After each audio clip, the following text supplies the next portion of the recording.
It happened again, and it may not have come at a worse time for Donald Trump. The sit-down that he billed as, all caps, the interview of the century, a one-on-one with the ex-CEO Elon Musk, was the interview that wasn't at first, and for a long while after that.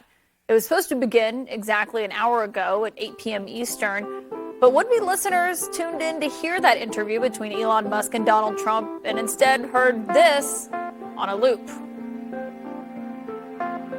Music going for about an hour. All we could see on Musk and Trump's feeds was this image right here.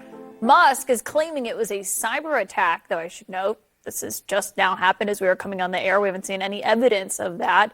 It is another major failure in the same vein as when Governor Ron DeSantis agreed to launch his presidential campaign in the same format in an interview with Musk and had an almost identical technical meltdown. When that happened, remember, Trump posted that the launch and DeSantis' campaign was a disaster. Now, tonight, his conversation with Musk has finally and belatedly gotten underway. We are monitoring it all. Right now, Trump is talking about his attempted assassination after vowing to not bring it up again following his speech to the Republican convention. I want to start this hour with some of our smartest minds to start us off. I have Aisha Mills at the table, a Democratic strategist who has advised more than a dozen members of Congress. David Polyansky worked on 5 Republican presidential campaigns, including Ron DeSantis's. Also, New York Times national political reporter Estad Herndon and veteran media reporter Brian Stelter, the author of Network of Lies.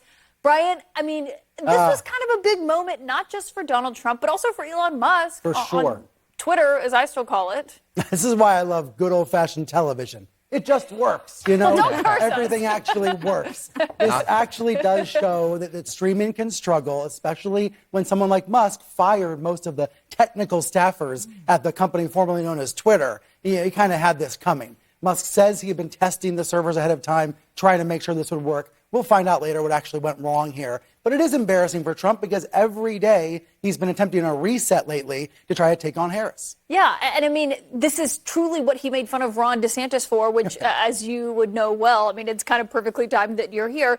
But I was looking at what Trump said when this happened to Ron DeSantis. He said, wow, the DeSantis Twitter launch is a disaster. His whole campaign will be a disaster. I mean, can you hear the laughs from the governor's mansion in Florida tonight? I don't remember any of that, Kaitlan. Look, I mean, obviously, I'm sure everybody involved wished it went better tonight. But I think this is a symptom of a larger issue right now, which is, for the first time in his adult political career, Donald Trump struggling to get earned media attention. And we have not seen that. There have been days, but since 2015, they've been days and hours, not weeks on end. And so I think that's what you're seeing him reach out, doing press conferences, going to, journalist panels, and now doing events like this, because he is looking for ways to reach people and, frankly, have us here tonight talking, even if it's a bad Twitter event or a delayed one. It's better than a night of Kamala Harris is on the rise and succeeding. Well, that's what he has to do. And her campaign is on Truth Social, reposting Trump's truths about his interview. I mean, they're really trying to troll him with this moment here. They are trolling him. I mean, here's the thing, too. Trump is still running a playbook that is quite old and stale, frankly, in this political environment, trying to go after earned media as if it's the be-all, end-all, as opposed to actually campaigning. Kamala Harris has been making waves through really critical swing states and actually on the ground, gathering crowds, talking to people, building up the base of the Democratic Party who's going to come out and vote for her.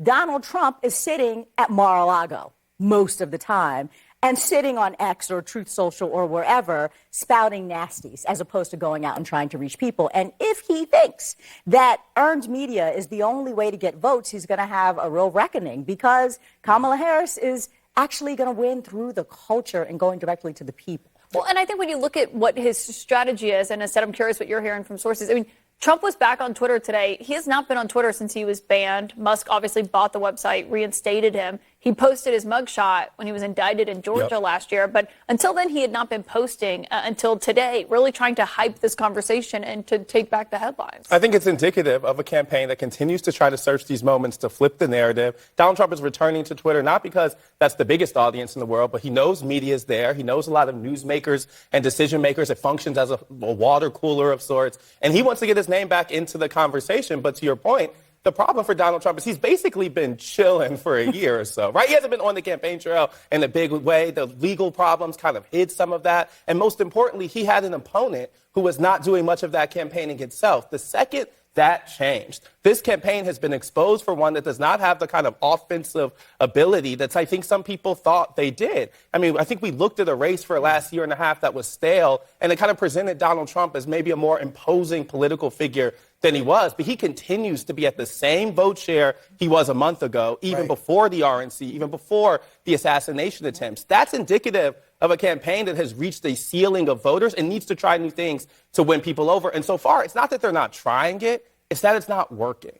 And they also do not have the campaign apparatus to meet people where they are. The awesome thing about the Harris campaign, which started with the Biden campaign, is that the Democrats have been building infrastructure in the states for quite some time. So whether it's Nevada or Arizona or Michigan, et cetera, Pennsylvania, they have campaign offices and operatives all throughout those states that were ready as soon as the enthusiasm in the moment hit when Harris became the candidate to funnel all of the volunteers who were reaching out into some kind of mechanism to participate in the campaign. The Trump campaign clearly has none of that. They have no real ground game to get people out. And so he thought that he was going to win by just yelling nasties through our media. And now they're realizing that they're really at a loss because they don't have the same kind of infrastructure. I think the Trump campaign would argue about what their ground game is looking like, saying, you know, they separate the political apparatus from the undisciplined candidate himself. And part of what's been driving him crazy are her crowd sizes and seeing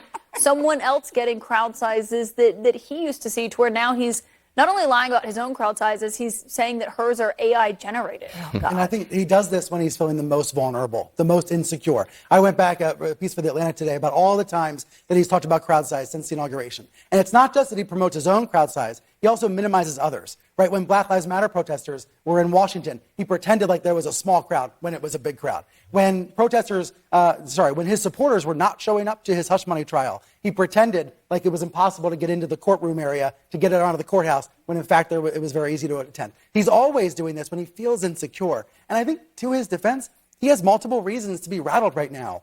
The assassination attempt, the idea that someone tried to kill him, the idea that now he's up against a woman of color and doesn't know how to react, the idea that she's getting bigger crowds. Those are three huge reasons why he could be rattled right now. And let's be clear, he had this race won when he was in Milwaukee. I'm sorry, but Joe Biden wasn't going to win this race. He knew he had won the race.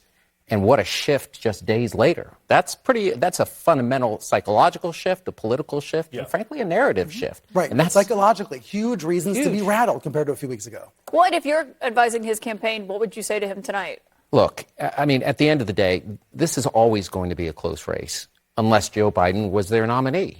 He's not, and this is all come back to equilibrium here. You're going to see a very close contest, and I think that's why those field offices will matter in states like Michigan, Wisconsin, and Pennsylvania, because you're going to see a race that's going to go back to the mean. The country's almost evenly divided here. What you have to do is focus on the issues, and you get a head start with her. She's 3 weeks into a presidential campaign. You actually have the chance to go out and define her and get ahead of her on these issues, like tax-free issues for workers in Pennsylvania, and frankly, get ahead of her on electric vehicle mandates in Pennsylvania. Do that instead of focusing on crowd size and other issues.